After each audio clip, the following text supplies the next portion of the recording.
Hi, Lori. Welcome to the show. So nice to have you here. I'm so excited to be here. I just got to do a show with you last week on my show, so it's a double dose. Yeah, absolutely. So I want you to start by telling us your background and what you currently do for anyone who's never heard of you before, because you have a lot of different job titles. Oh, Lauren, we're going to try to, the older I get, the more I'm like, how do I make this quick?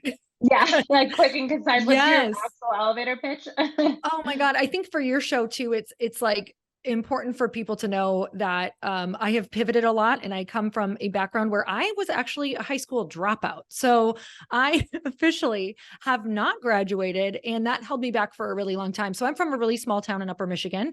And I was born in a more into a more restrictive religion. So until I was 18, I really did not have any aspirations to do anything outside of selling essentially the Bible to people.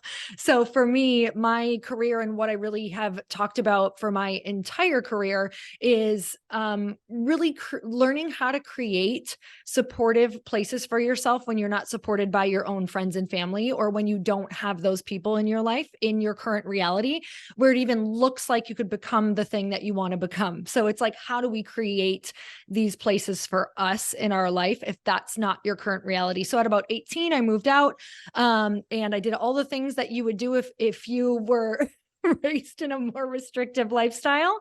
And into my 20s, I really started getting into wanting to help people with their health and fitness after I was on my own journey. And after that, I learned how to monetize that. And when you're in the fitness industry, and when you start doing that, you learn that kind of fitness is the first step to almost like a spiritual breakthrough, where you start to realize that, yes, you're now getting that fitness in order, and it opens you up to other things. So I find that when I was helping people on their fitness routine, it was like, these women can't really even stay on this routine because they don't have the money for it. And now we need to start helping them make money. So that was when I actually got into network marketing. It was like a supplement company that could help these women. So it was like this natural kind of next step. But what happened is I fell in love with business and learning how to help women make money. And from there, after network marketing, I got into actual entrepreneurship as well. So it was like personal development events and e-courses, then entrepreneurship. And now I'm in this world of business and creating actual physical products, which I have my first one launching around January time. So it's been quite the journey and a lot of different pivots, and a lot of learning how to create these communities that support me as I'm pivoting, because I think none of us have these communities already while we're thinking of pivoting or getting into business. And I think it's just as important as the product that you're going to create or the thing that you're going to create, that you also take that time to really invest into what containers are you creating that are going to support you for where you're going.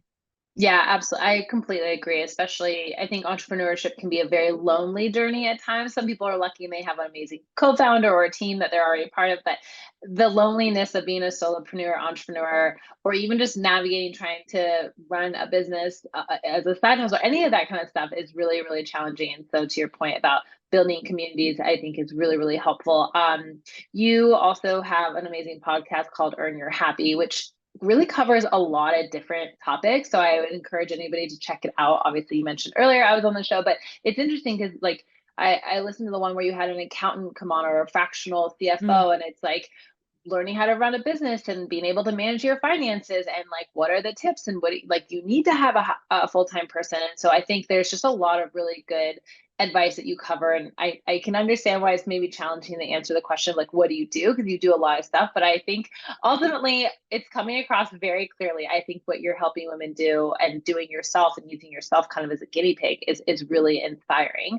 So Thank today you. we're actually talking about quitting, which is very interesting because we often hear quitting is for losers and like don't quit, hard work, but you actually have a message about the fact that quitting can actually be a really good thing and quitting is for winners. So I want to start just by, what is your relationship with quitting, which sounds like at 18 you had a big quit moment, but what's your overall relationship with quitting?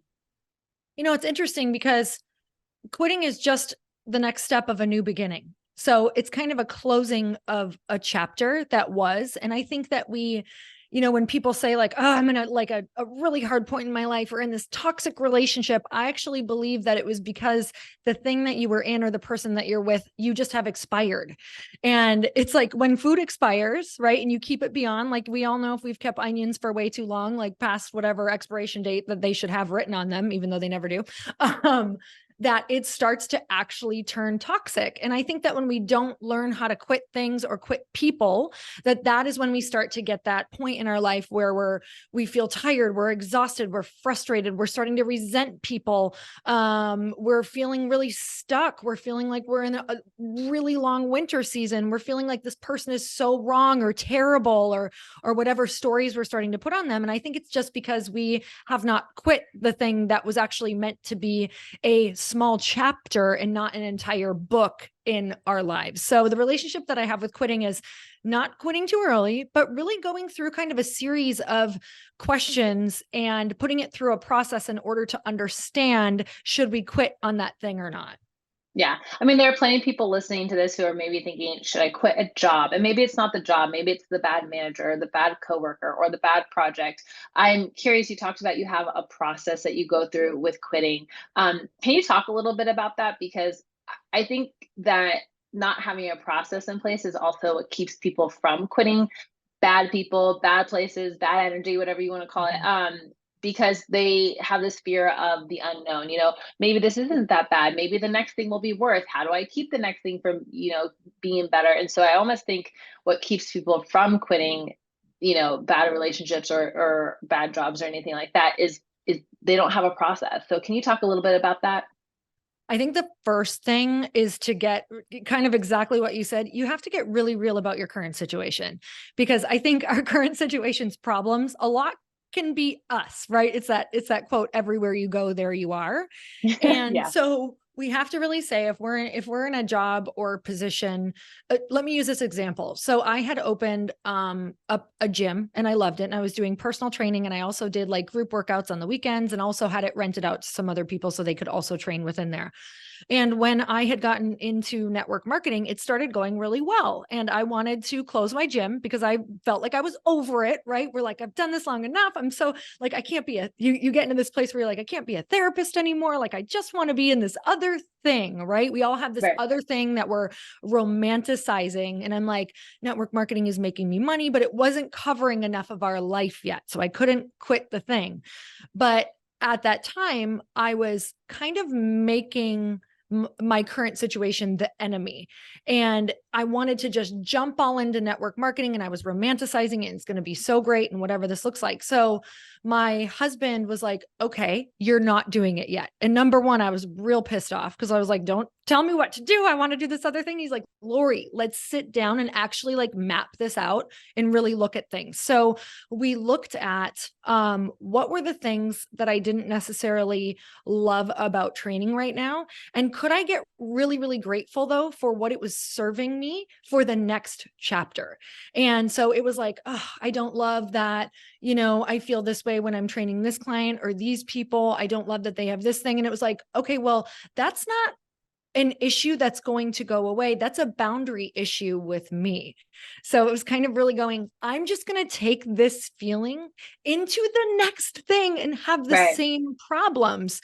So it was not only getting grateful for what I had, but grateful for the lessons that this was prepping me for. So I backed up and said, how could I love this right now? Because I am going to set a goal that I'm going to stay in this until I hit this number in the network marketing, and then I can let go of the gym and I'm going to go into this. So that's something also that we had set and that I still do to this day. If I'm going to pivot into something fully, Hmm. what is the number in which I'm going to be comfortable to hit in order to then let go of the other thing? Because let me tell you, if you don't have that and you think it's just going to all transfer over and all that extra time is going to go into the thing, it's actually not, because you're not prepared for it. You're not set up. And I don't think until you can really become that person who can do both at the same time, I don't think you're ready to make the next thing the bigger thing that's in your head.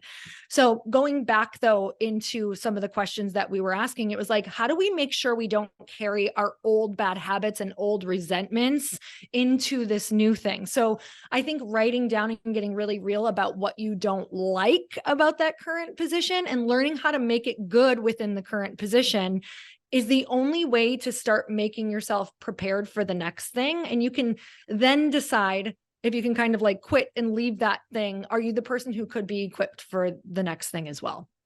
That's a really good point. The sort of you take yourself wherever you go, because you can be unhappy in a job and be blaming everyone else, and then you show up to the next job and you end up having this cycle of, why have my last three jobs, they sold it this way and I thought it was going to be like this. But maybe there's some ownership of like, am I asking the right questions in the interview process? Or maybe I don't like to work with people who have this type of leadership style, and I keep finding bosses that have that leadership style, or whatever it is. But to your point, that self-reflection piece is so important, so that you can have that clarity, ask those right questions, get in the better situation. I think that's just a really, really good point to make. What do you think keeps people from quitting overall? Oh, I'll ultimately that's just fear and uncertainty. And and the thing is, you know, I think going through, so my husband and I, in 2007, 2008, when everything, crashed, he was in the, mortgage and finance world. And up until then, I just want to share, like, we thought everything was solid in his career. Like, he was like all about climbing the ladder. This is the most sure thing that we can do. And so it's like that disappeared overnight. Everything Yeah. disappeared. We lost our house. We lost our cars. We had to start from zero. We borrowed his parents' entire retirement fund. They tried to bail us out, but we were still $300,000 in debt because we were living way beyond our means. So that very sure thing turned into a actual nightmare, where in the Midwest, $300,000 at the time, you guys, was like, might as well have been $3 million. And that taught me that nothing is certain. And the only certain thing is that you can decide that you are the one who is going to make the decisions and be in control of your future. Meaning, yes, we could, go to another job and that could also fail, or that could also close, or that could also collapse. But ultimately, if I start to shift my belief, which this takes a lot of work, this is not easy. Some of you are listening to this and you're like, oh, hell no. Like, how do you even do that? But if you start to believe that no matter what, you're going to be okay because you're going to put the work in to go find the job or create the job or do 2 side hustles on the side, or like, I always go to worst case scenario and I say, okay, worst case scenario, all of these things that I think I have a skill set in disappear or go away. Can I take time to learn how to do something while I DoorDash? Like, this is what I have to do, Lauren. Like, okay, could I DoorDash? Could I go and do this thing? Could I go and maybe go back to personal training? What are the things that I could go back to when I decide that I could do worst case scenario? I feel a lot more free to go and take risks in something else, because so I think I've now done almost 1,100 podcasts. That is so many hours with people who are awesome. And Yeah, if it is. oh my gosh, if I can tell you one thing that they have all said, is that you have to have a risk tolerance to do this. You have to start flexing your risk muscle in order to be successful, because only banking and betting on the certain things, that is sure to keep you average or below. It's just the truth. It will keep you average or below. You have to take risks in being able to go to your boss at your job and create something, create a promotion for yourself, create a new position for yourself, create a place where you can add more value, whatever that looks like. But that's a big risk to take, to go and say, hey, I think that I could do this, or I think that I could put more on my plate, or I think that we need this. What does that look like? And to be that person who all of a sudden is constantly always flexing that muscle, I will tell you now, as a boss, I'm going to give responsibilities to those people. I'm going to give those people the opportunities. I'm going to trust those people more, because I say, that person, that woman, that guy, they are going to be the person to step up. They're going to be the ones who have the enthusiasm, who are going to create that thing. Like, I'm going to want to work with those people. So take the risk, but know that if you go to that place where you've already done worst case scenario, then you can handle it. If you can honestly say, I could handle that. If I go and do this thing and if I fail, then you're going to be okay. Mhm. I was just going to ask, quitting and failing are those words kind of go together. And obviously we're business owners and most businesses fail, right? And there's that risk of failure or the embarrassment of failure. And, to the people listening, maybe you work for a company, you're like, I don't want to fail at this job. I don't want to get laid off or, whatever this, and so there's this feeling of embarrassment if you quit or you fail something. How do you manage that? How do you mean like there's that push and pull with the ego and the narratives you tell yourself, and also like we all are sharing these highlight reels. I was thinking a lot about this because people on LinkedIn are at this place where they're sharing like, I've been laid off, I've been looking for a job for 4 months, I've had this many interviews, and I'm like, wow, that takes so much guts to share this like outward fail piece with people, quitting, failing, all Mm. that. So what's your advice for people who are maybe in the thick of it right now where they feel like a failure or they feel like they're a quitter, and how do they get to the other side? I think you have to also shift your mentality, because I was just thinking that when winners look at people who are in failure right now, I'm literally like, oh no, you're winning. Like, you're an actual winner because you are willing to fail. And so I think that, when people come to me and they're like, oh, I tried this thing and I failed, I'm like, I freaking love you. What else can we fail at to get to that next thing? And Lauren, I love that you asked this question, because I am about to show all my lowlights and I can't wait, because it's one of the things that I think is most important for us to share. I mean, I have to share a story with you guys because I just am coming out of the worst, what felt like failure of my entire career. So in 2020, right before COVID, I raised $2 million from 54 female investors. And when I say 54 women, it was women that I look up to, that I swung for the mother freaking fences. Some are celebrities, some are people that it was like I had no right asking them for money. I was so passionate about what I was creating and still am. It still has the same mission. But it's pivoted now, and that kind of gives you a little insight. So raised $2 million from these women, because I knew that in order for me to do this next thing in my career, I would have to be held so accountable. I literally did that because I believe you have to put so much on the line that your higher self has to be forced to come out. And so this was that part of my journey that it was like, oh my God, now I have to do this. Like I get really emotional even saying it out loud, because it was calling me up to the highest standard that I have set myself to yet. And I knew that if I did this, I wouldn't quit. Now, no, I wouldn't quit. I didn't say I wouldn't fail. I said I wouldn't quit. So I go through a year of fundraising in order to raise this money. It took me a solid year of tons of phone calls, because I was very specific. I only wanted female investors, and they were harder to find in my network at that time.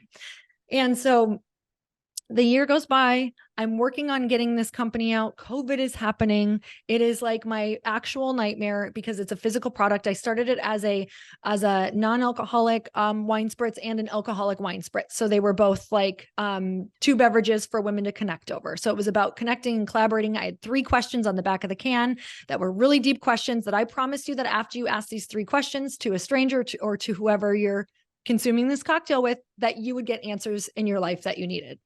And so that's what it was all about. And this woman backed company, all of these things. Okay, well, during the pandemic, there was something called the candemic, where you couldn't actually even get cans. You know that all these co-packers and manufacturers all actually shut down. I lost a ton of money. I actually ended up burning through half of the money trying to get this thing up in order to get out. And it just we could never get it to the finish line, because this just all the doors kept closing and shipping went up. My costs went up. I essentially watched my margins completely disappear.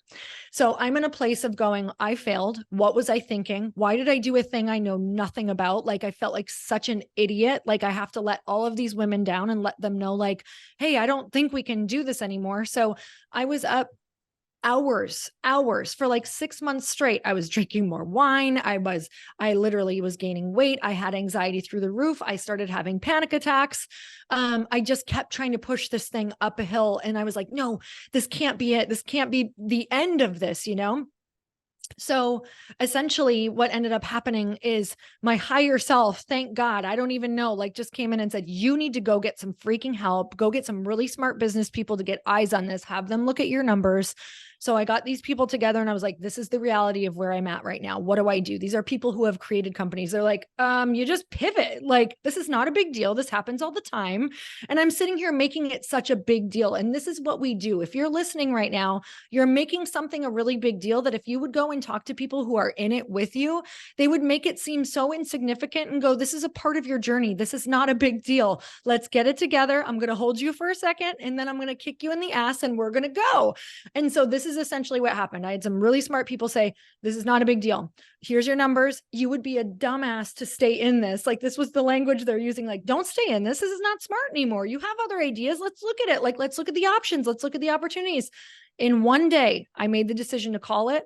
Even though there was all that time, all that money, and all that effort, it took me one day after a conversation like that to go and then start another idea that I actually had brewing that fits my community so much better, that actually helps women get paid, that serves the purpose even more, and move into this other thing. Now, it wasn't easy though, writing that investor letter and disappointing people and the anxiety. And let me tell you, the hitting send, I like prayed over that letter, hitting send, crying, freaking out. No one's ever going to invest in me again. What are they going to say online? No one's going to support me. It was so well received, the way that we had written it, and just being so brutally honest about what was happening, that it was so well received and so much relief that I'm like, how did I put myself through that personal hell for so long without Yeah. reaching out and having these conversations?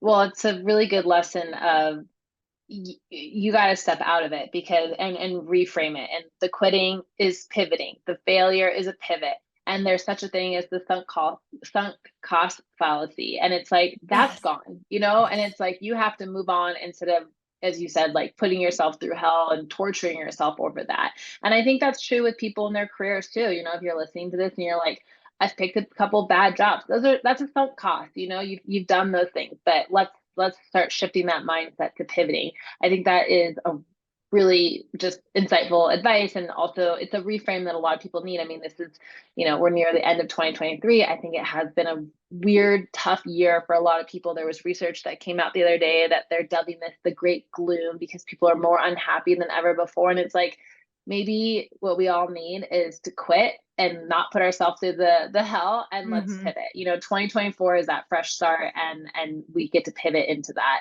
Lori, this has been really, really good advice. I would love for you to share with people more about where can they find you, listen to you, all the links, because people want to follow your journey, and this is really exciting for you that you have your new pivot baby coming out in 2024, which I think is all better timing for you too.